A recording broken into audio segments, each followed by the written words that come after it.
Halo semuanya, selamat datang di podcast After Lunch Talk, tempat ngobrol seru seputar cerita kreatif dan inspiratif. Bersama aku Sila, kali ini kita kedatangan tamu yang sangat inspiratif loh. Dia adalah seorang jurnalis yang tiba-tiba terjun di dunia desain grafis. Yaitu siapa lagi kalau bukan Aji Juasal. Halo semuanya. Nah, tak kenal maka tak sayang, langsung aja kita perkenalan dengan Bang Aji Juasal sendiri.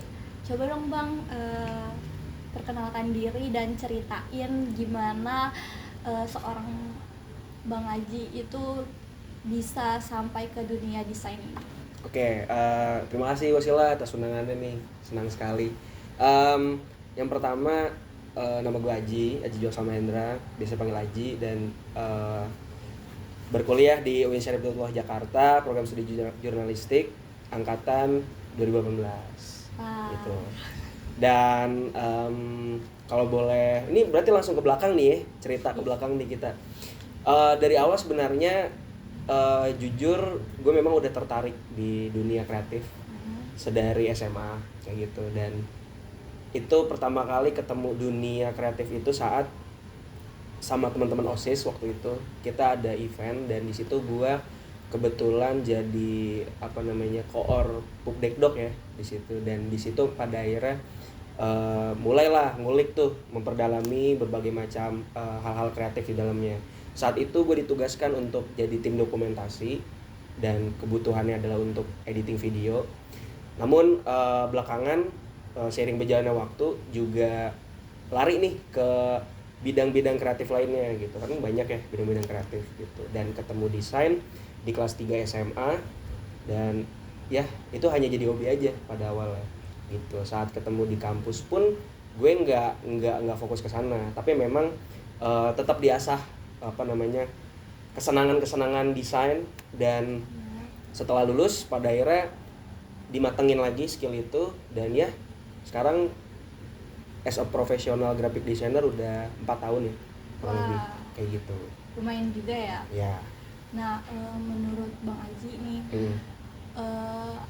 ada nggak sih persamaan antara belajar di dunia jurnalistik ke desain grafis gitu?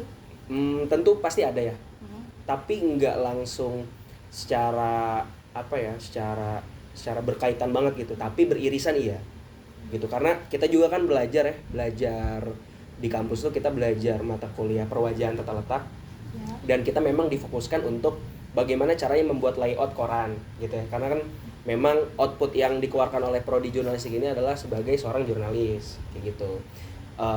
Secara tidak langsung memang beririsan banget nih desain dan dunia jurnalistik kayak gitu. Tetapi hal-hal yang kita temui saat di kampus itu malah justru bagi gue ya jadi pedoman utama untuk gue menelusuri hal-hal lain gitu. Ada apa sih di dunia desain ini, ada apa aja jenisnya kayak gitu. Karena memang di prodi kita sudah diberikan landasan soal bagaimana cara membuat layout koran dan lain sebagainya, dan juga membuat majalah ya. Waktu itu juga kita pernah diberikan tugas oleh dosen. Jadi termotivasi sendiri gitu untuk gue mencari tahu sedalam apa desain grafis ini, dan banyak sekali gitu. Ada UI UX, ada product designer, ada desain interior, terus juga yang sekarang lagi happening dan lagi menjamur banget mungkin 2020 hingga sekarang nih masih ramai banget ya, desain sosial media kayak gitu. Dan kalau ditanya berkaitan apa enggak itu pasti, tapi beririsan aja kayak gitu. Nah, dan apa sih yang membuat Bang Aji sendiri ini sebagai jurnalis banting setir ke dunia desain grafis, dan apa tantangan Bang Aji sewaktu terjun ke dunia desain? Oke, memang secara output beda banget ya. Harusnya jadi wartawan gitu, ke lapangan, kita meliput berbagai macam peristiwa, kita meliput hal-hal yang terjadi di negara ini, baik itu isu sosial, politik dan lain sebagainya. Memang secara kasarnya tuh murtad banget gitu ya, harusnya jadi wartawan tapi malah ini jadi seorang graphic designer. Tadi sama seperti yang gue bilang di awal, sebenarnya secara tidak langsung beririsan kayak gitu, karena memang gue tetap memakai ilmu-ilmu gue yang gue dapet di kampus soal kejurnalistikan, soal media massa dan lain sebagainya kayak gitu. Dan menurut gue malah justru jadi menarik gitu. Menariknya adalah kita bisa mengekspresikan hal yang kita suarakan bukan cuma dalam bentuk tulisan gitu, tapi dalam bentuk visual kayak gitu. Karena produk jurnalistik kan ya kalau nggak berita, tulisan dan lain sebagainya. Kalau gue kan bikin desain, bikin visual, bikin artwork, bikin poster dan lain sebagainya. Jadi menurut gue keilmuannya nggak hilang, hal-hal yang gue dapet di kampus nggak hilang, tapi malah jadi pendongkrak utama untuk gue menyuarakan isu itu kayak gitu. Kayak misalnya kayak kerjaan di kantor lah, anggap beberapa berkaitannya kan antara desain dengan tulisan adalah di copywritingnya.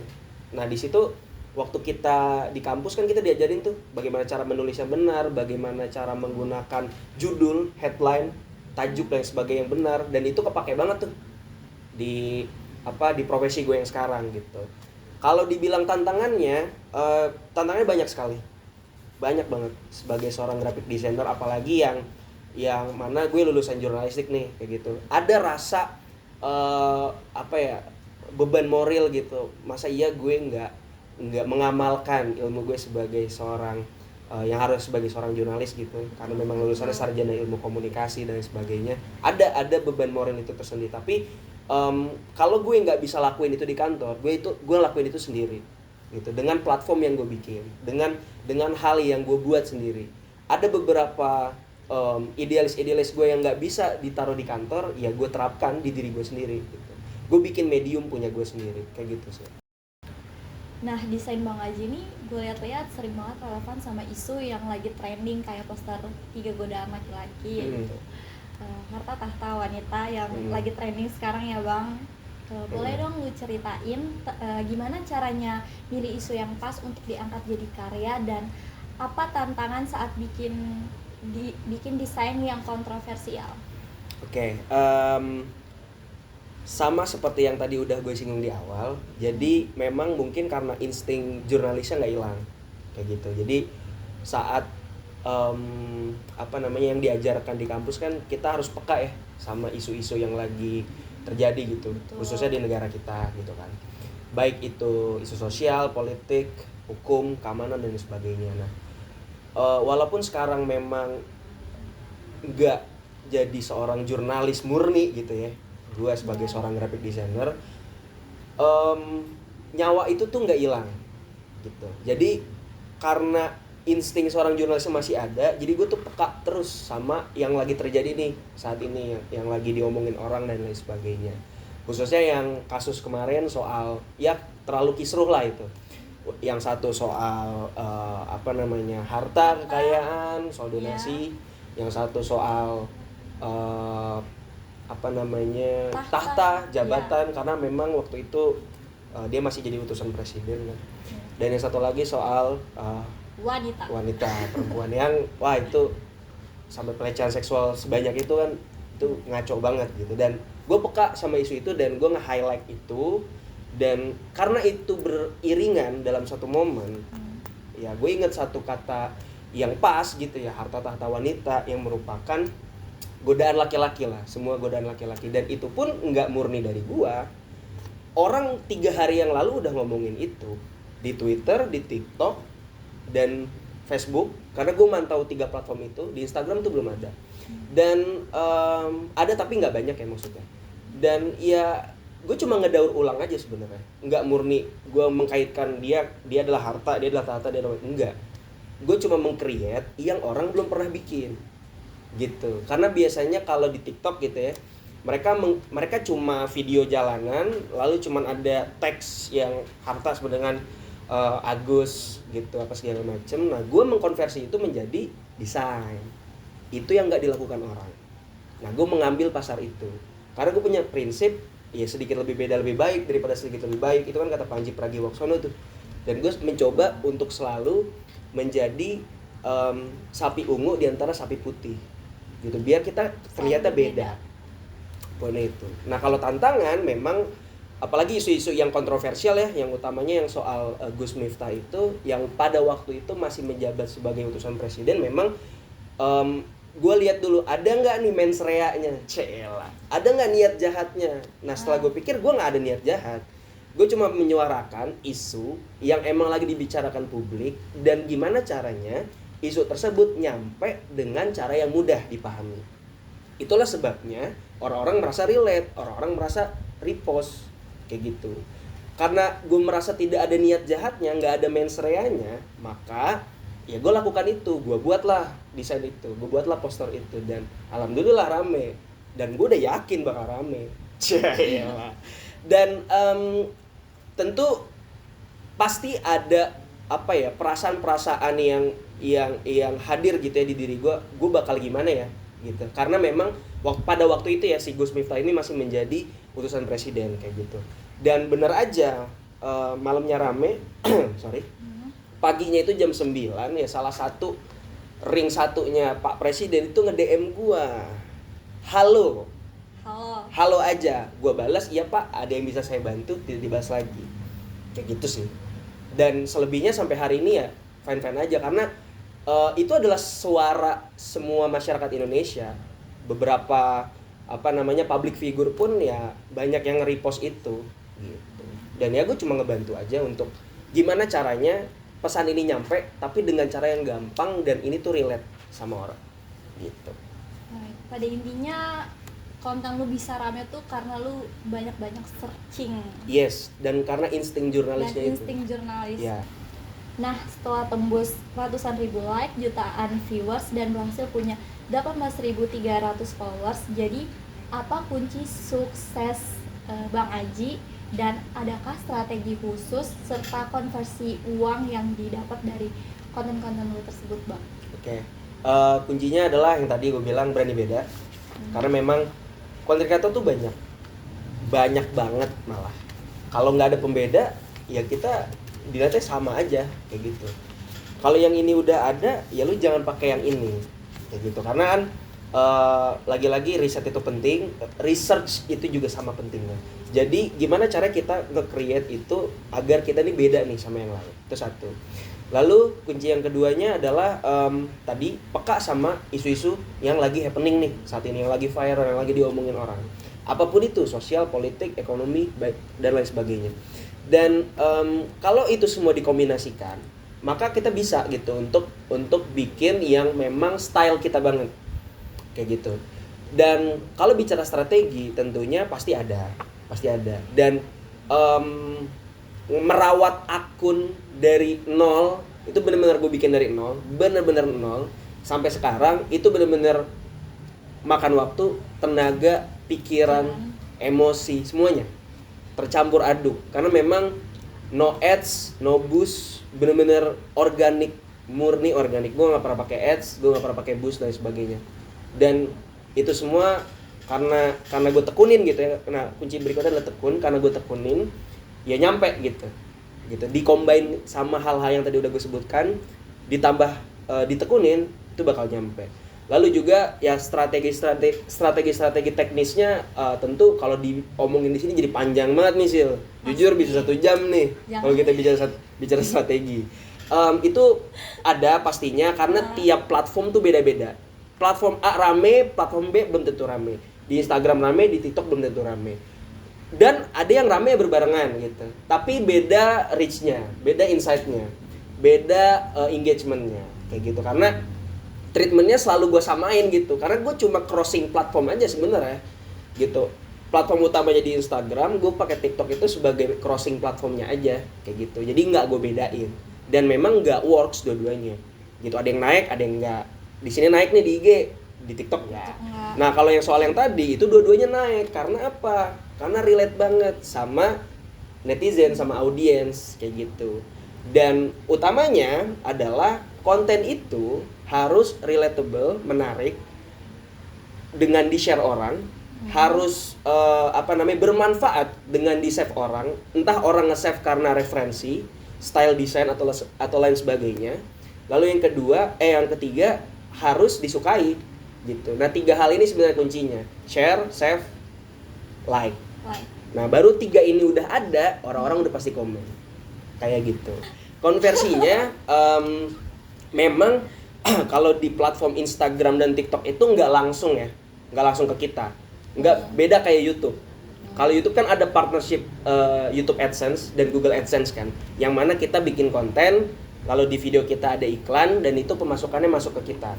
Nah kalau di platform Instagram, TikTok itu tidak ada yang sama kayak YouTube gitu. Jadi konversi bisnisnya adalah dengan lo buka usaha dan commission work gitu.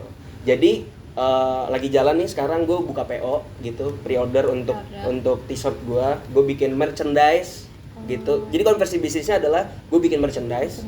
Kaos dengan desain eksklusif yang gue bikin. Ada dua t-shirt dan yang selanjutnya sekarang lagi jalan 7 freelance yang lagi gue jalanin nih dari Instagram kayak gitu. Jadi orang-orang yang emang ngorder desain, entah itu buat brandnya, merchandise pun kalau buat orang seneng-seneng doang kayak gitu.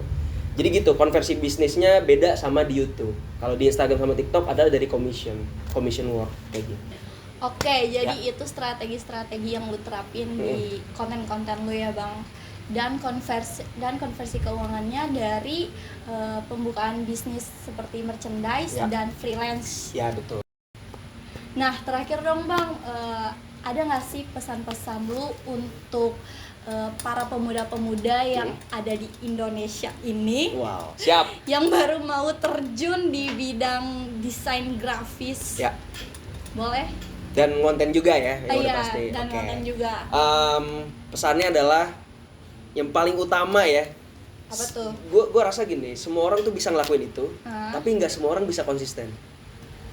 Itu. Jadi yang utama adalah konsistensi harga mati, dan yang kedua terus ikuti tren, karena memang relatable itu yang dicari. Kalau nggak relate, ya buat apa kan gitu.